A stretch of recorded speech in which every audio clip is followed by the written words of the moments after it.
So, ang sabi po ni Sir sa ating information sheet,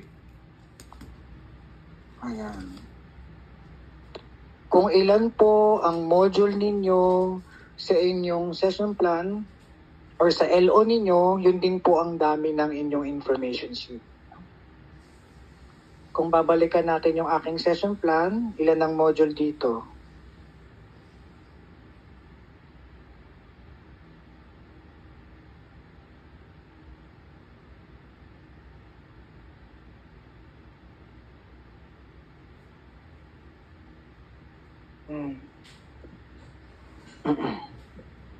Ayan.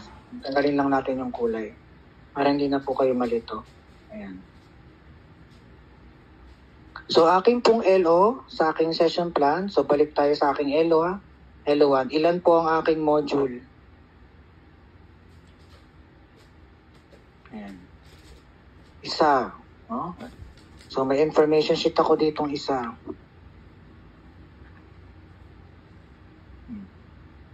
Dalawa. Ba't automatic to? Ayan. Okay. Tapos doon din po sa skill, meron din akong information sheet din doon. So ilan na? 3 na. Tapos kung po sa aking pangalawang skill, itong number 3 ko, ayan po. Ayan. Ayan, matatapos na ulit ang ating call. So kung makita nyo po, yung aking presentation, meron akong 4 dyan na information sheet sa isang LO, sa LO1. Kaya po yung aking information sheet na gagawin ay 4 din. So ito po yan. Ayan. Ang sabi po ni Sir, kada information sheet nyo, dapat meron kayong objectives. Kapag po ang itinuturo ninyo ay knowledge base, 2 lang na LO ang gagamitin. Ay, 2 objectives lang po ang gagamitin nyo. Isang cognitive, isa pong affective. No? Cognitive po is para doon sa brain, para sa kanyang learning, mind. Tapos yung namang affective ay para sa kanyang, ano ba to? Heart, values, ganyan. Mga values po. So, 2 po ang aking knowledge base, kaya 2 ang aking information sheet na 2 lang ang objective. Ito pong isa.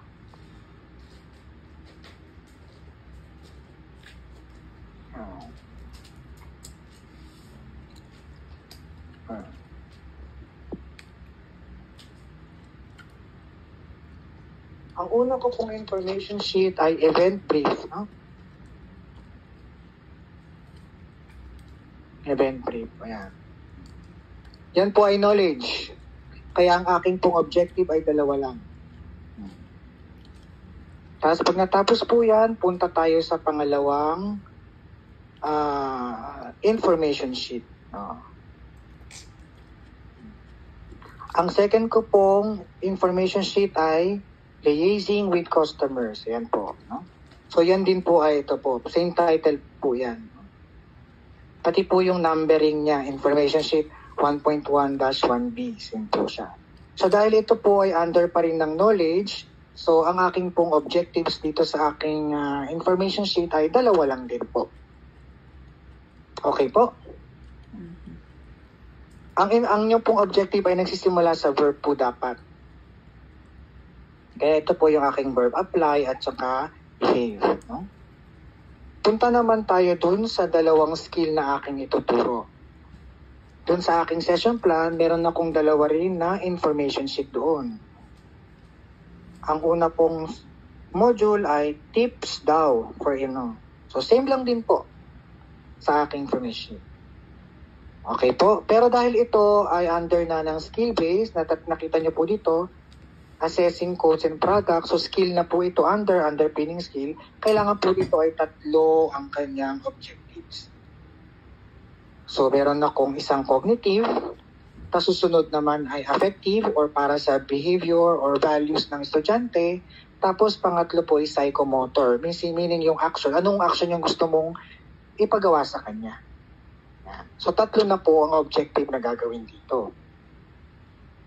So, syempre, ilalagay mo lang lahat ng information. Ayan, hanggang matapos ka, no? Ayan. Tapos, meron din akong sample na event brief na pinakita. Ito po yung pinaka-document na gagayahin nila. Pag natapos po ito, punta naman tayo sa pangalawang skill, no? Nasa number 3 na po ako. Kailangan rin po niya ng information sheet. Ang title po ay Event Planning Checklist. So, katulad po ng sinabi ko kanina, same lang din po ang title. At dahil ito po ay under din ng skill, ang number 3 ko po ay skill-based, underpinning skill, kailangan po ang aking objective ay 3 rin. So, may cognitive, merong affective, at meron din siyang psychomotor. Okay po. Yan. Tapos katulad po nung sinasabi ni Ma'am Jeanette po, alam ko po ito ay meron din siyang parang footer sa baba. Yan.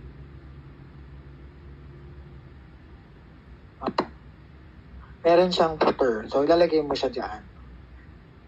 Tapos, yung sinasabi rin po niya is, sa dulo, lalagay po natin yung mga references. No? Ito po yung last part. No? Sa aking ginawa po na information sheet para sa aking unang LO, ay para sa aking LO, yan po ang aking mga references. Mga libro, websites, mga documents po na pwede nyo makuha online or kahit yung actual na book, ilalagay nyo po dyan. Siyempre po para din sa copyright din yan. Yan. Okay po. Siyempre po yung content ay kayo na po ang bahala doon. No? Basta ang arrangement po is from easy to complex po ang inyong mga topic na ituturo. Siyempre kayang-kaya nyo na po yan dahil kayo po ang talagang mahusay sa inyong napiling qualification. Ito po ay pinaka-pattern lang po kung ano po ang mga dapat ilagay. Based po dun sa aking qualification na napili. Ano question po? Wala. Sir, basta isang LO lang. Opo. Ang ginawa ko po nung una lahat ng LO, tawa po ko ng tawa. Ready ka na maging trainer nan. Ay, si Sir tinawa lang ako ni Sir eh. Sabi, isa lang daw. Yeah. Tsaka na daw yung the rest to follow daw. Si Sir talaga. Ayun. Any question po? No, wala. Ay, Sir Gilbert, yes po. Sir, pakiulit lang ng format galing sa baba hanggang sa dulo. Format po galing sa baba po. Ano pong format? Yung information. Yung last na yung sa information sheet. Information sheet. Ito pong reference? Yes, sir. Galing sa baba hanggang sa reference. Galing sa baba? Galing sa pinakataas ba? Okay po. Ano pong format? I-scroll up, down mo lang, sir, dahil inaano ko. Yan, sir. Okay. Hanggang sa reference. Inaano mo, binibidyo mo. Yes po. Kung meron po kayong mga textbook talaga na, yun talagang libro, may libro ko dito. Meron kasi kaming libro, yan. Kinaya ko lang yung table of contents niya. Kayahin nyo lang. Yan. Ipababa ko ulit, sir, para ma-video mo siya. Yan. Slowly lang ba? Yan. Yan, sir. Okay yan. Yan po ay mga topic po yan na galing din sa libro. No? Na magmamatch doon sa aking topic na napili. No? Ang una ko sing naturo ay event brief. So, lahat ng laman ng libro tungkol sa event brief, inilatag ko lang po dyan. Yan. Basta po doon sa kada module ninyo, katulad sabi ni Sir, ang maximum po na number ng pages ay 10 pages. No? Para hindi naman po mabombard or malunod yung estudyante sa isang information sheet. No? Tsaka para pag gumawa po tayo ng exam na 10 items, madali pong hanapin yung sagot. Yan. So, 4 po na information sheet ang aking ginawa. No? Dahil 4 po yung module ko na nakalagay eh. Yes po, Ma'am Jeanette. Yung answer key naman po ay madali lang din naman, no?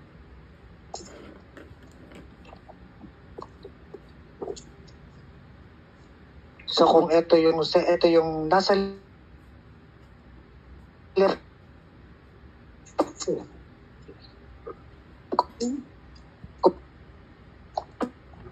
po yung answer key. Ha?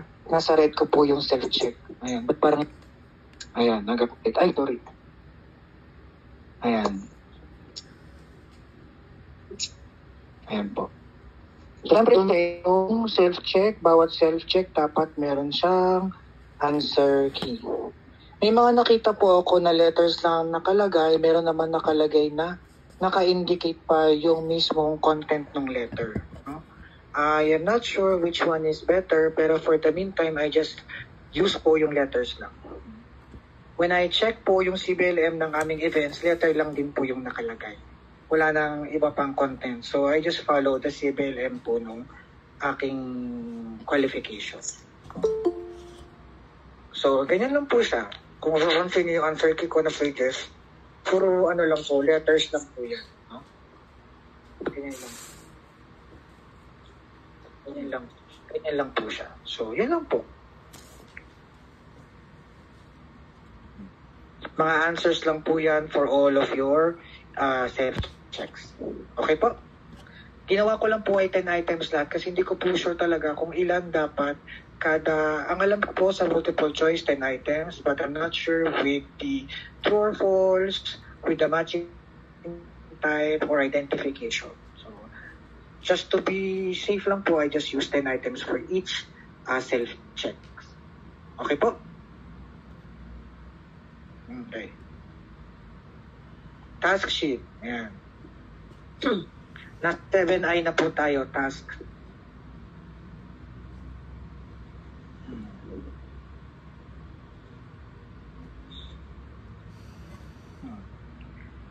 Ito naman po ay para sa inyong mga underpinning skills, no?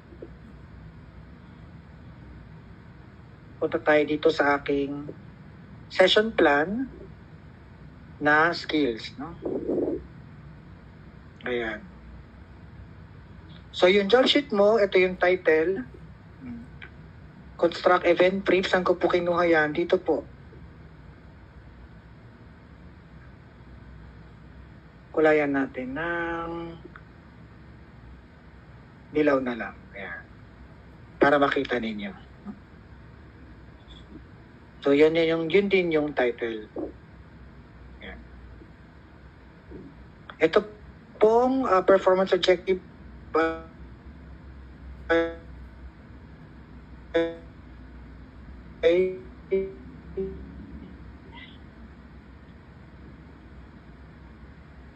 ginaya ko lang po sa card, pinalitan ko lang. Rate ni sir, nakalagay dyan sa paragraph 9 ay underline lang po, parang blank. Kayo lang po ang bahalang maglagay na information. Ako po nilagay ko dyan, I required to construct an event brief for your client. Kasi yun po ang definition po sa aking job sheet. No? Ang supplies po, saan manggagaling? Same pa rin po sa session plan. Ayan po. Kung ano po yung mga nakalagay dyan, yan din po ang inyong ilalagay dito. No?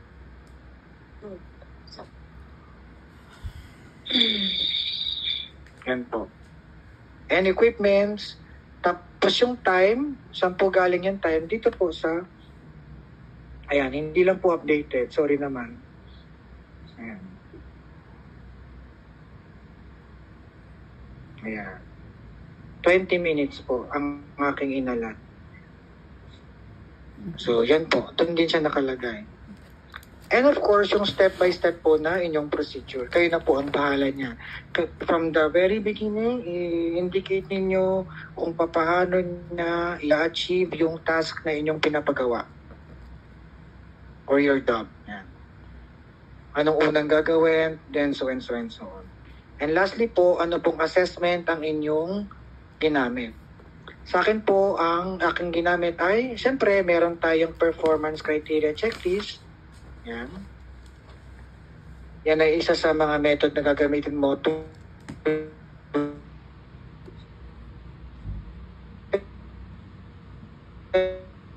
test yung job para pwede ko rin tanungin si train katapos niyang gumawa ng job sheet, no? So yan po yung aking assessment method na ginamit, no? Ganon din po dun sa susunod ninyo, no?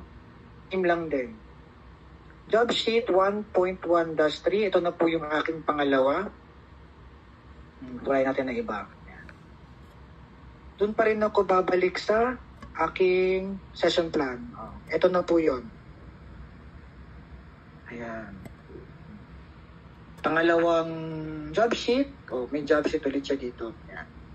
Same pa rin po. Pinalitan ko ito. Yes, ma'am. Sino po yan?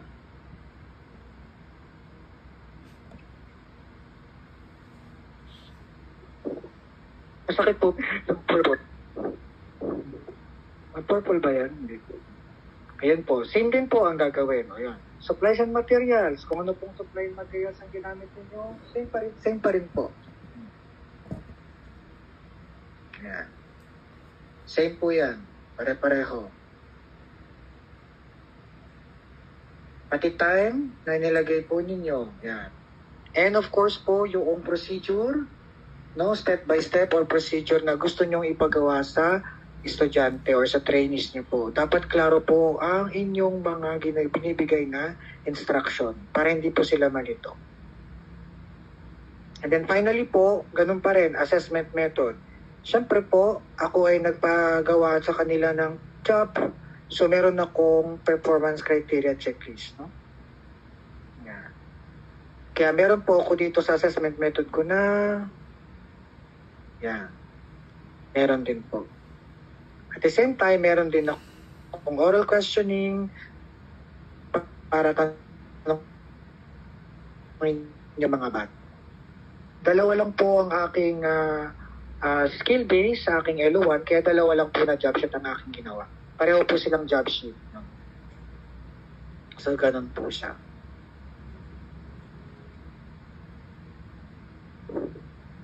Okay po?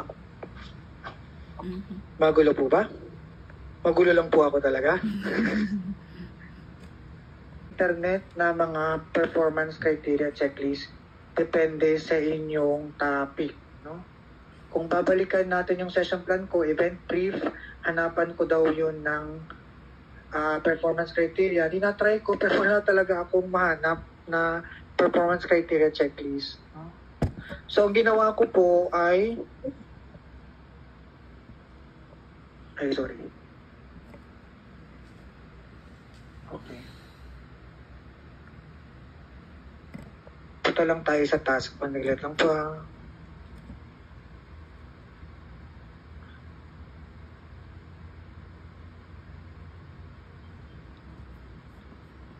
Ayan.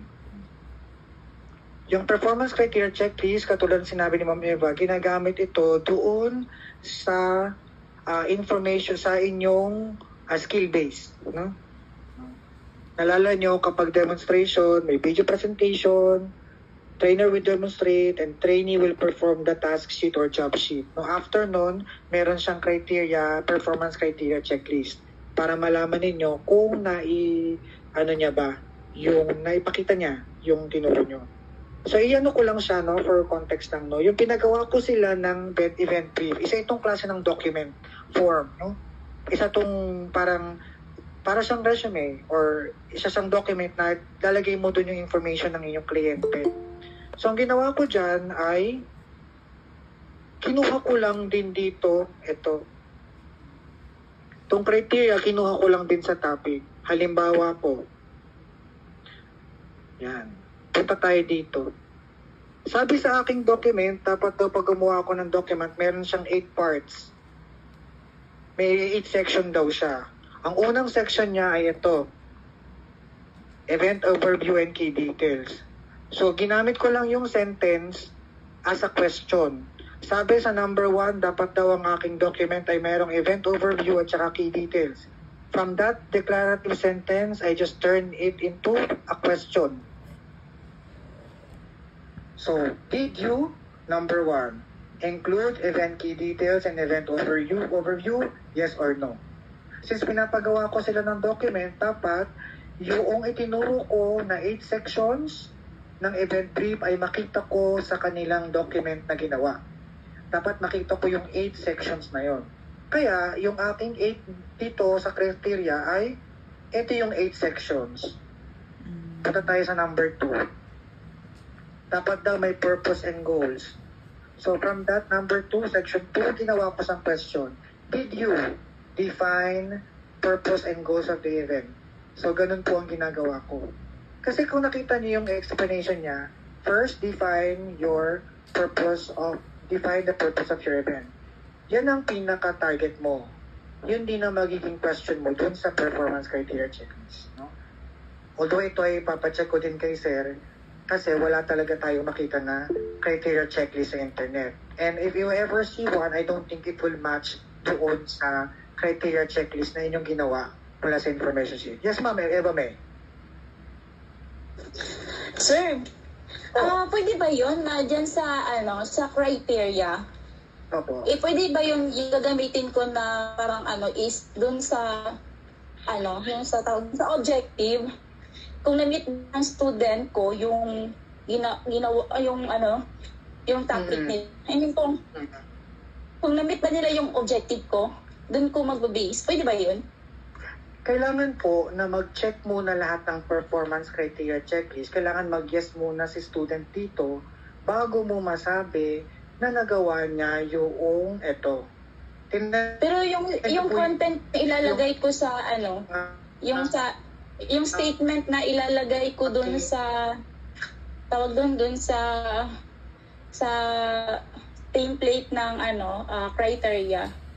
Okay lang ba na kung ko din i-insert ko dun yung yung sa objective ng content ay yung topic ko. Kung na-meet ba nila yung content po? Yung content. Ang alam ko po, ang performance criteria ay iikot doon sa mga topics na nakalagay sa inyong information sheet. Halimbawa po, yung sa akin, ganyan. Kasi ganyan po yan eh. Hindi mo na ilalagay yung objective mismo guys. Katulad sa akin, yan no? Ang aking pong objective ay write an event brief. No? Paano ko masasabi na nagawa nila ito? Doon muna tayo sa criteria. Etong lahat na to. Kailangan mag-yes muna siya. Pag nag-yes itong lahat, masasabi ko na na-achieve ko itong objective ko. Hindi mo ilalagay yung objective mo dun sa criteria. Apo. So, sige po, sir. Okay, sir, naintindihan ko po. Salamat, Sir Greg. Ganun. Ay, Sir Greg. Mark. Thank you. Sir Greg. Hindi, Ano Sir po Greg. yung topic? Sorry, Sir Mark pala. Para kasi si Sir Greg din eh. Namibis na niya. Sorry po. Namimiss mo na ba si Sir Greg? Hindi. Actually, ano lang ito yung yung tawag dun yung nasobra na kasi ako eh. Wala akong tulog kagabi. Then, ngayon wala akong tulog kasi galing pa ako sa 16 hours duty. So, naalala ako na misinterpret ako sa pangalan yung dalawa. Basta kung ano Sorry po yung topics na okay lang po. Kung ano yung nilagay na topics mo sa information sheet, you will turn that into a question. Yun yung ilalagay mo sa performance criteria checklist. Ngayon, nasa sayo na kung mas elaborate, sana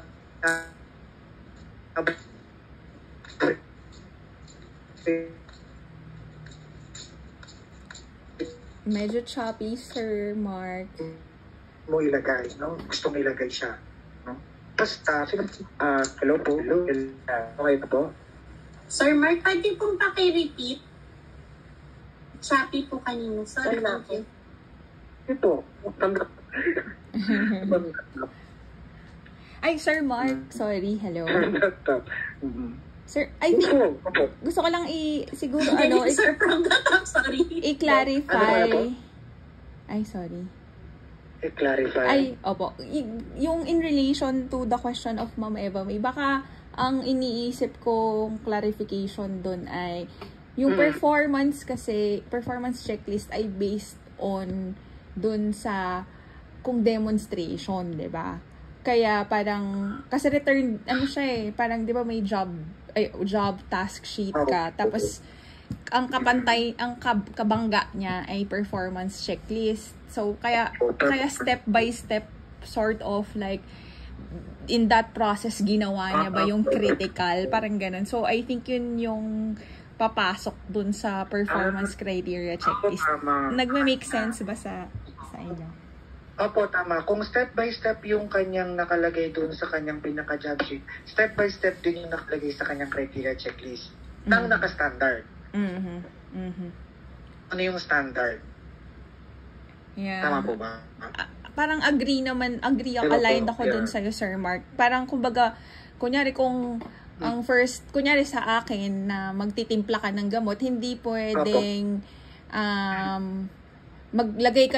ilagyan mo na siya ng tubig nang hindi mo pa minimix, kunwari. So, parang critical siya, 'di ba? Masisira na yung gamot kasi magka-clump siya. Parang ganon. So, in terms of the performance criteria checklist, parang may order siya such that tama ba nagawa, kung critical yung order, nagawa na follow nyo ba yun, or if not, parang if basta nabanggit niya or nagawa niya, pwede na siya, parang ganun. Apo, ganun. Kung halimbawa na kunyari, let's say doon sa gamot mo, ka na volume ng water na ilalagay doon, pwede mong ilagay doon na follow ba yung appropriate volume of water for that formulation, ganyan. Kung tama ba yung measurement grams na nilagay. So, doon po sa performance criteria checklist, naka-indicate na doon yung parang standard, no, operation ninyo. No? Dapat i-follow niya yung standard parang procedure. Tapos doon mo ito-check kung yes or no yung kanyang nagawa. And after niyang ma-check lahat ng criteria, doon mo na masasabi na-prove niya na nagawa niya yung objective, yung task na pinapagawa mo, kasi ikaw naman, na-prove mo na-meet mo yung objective mo. Yes po, Sir Gilbert. Ang ibig sabihin nito, sir, is pagka dito sa performance criteria checklist, doon lang po tayo magbabase sa may mga demonstration. Opo. Para sa may mga demonstration na ba, sir? Chappy, sir. Yes po. Inside.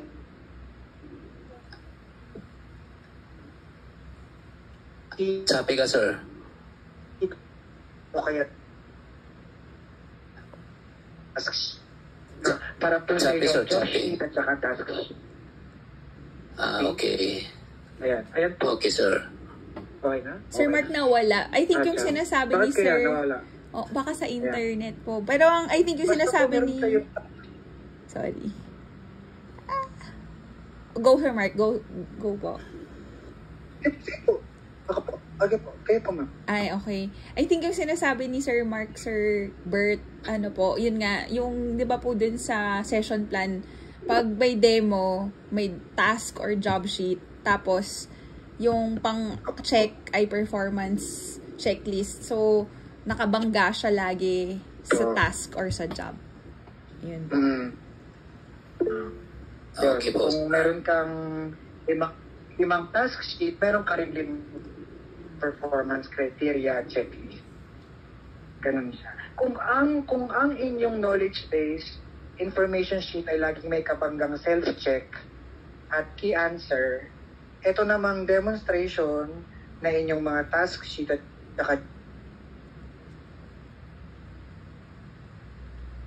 lagi siyang may kabanggang performance criteria checklist.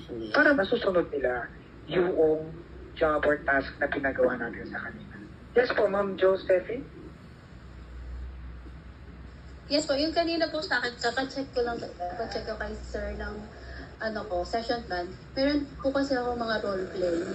Tapos po yun, pinagawa rin po ako ng perform job sheet sa yung task sheet. Opo. May ganun din. Yes, ma'am. Yung criteria mo, ma'am, pinahanap din sa internet o kayo na lang po ang nagawa?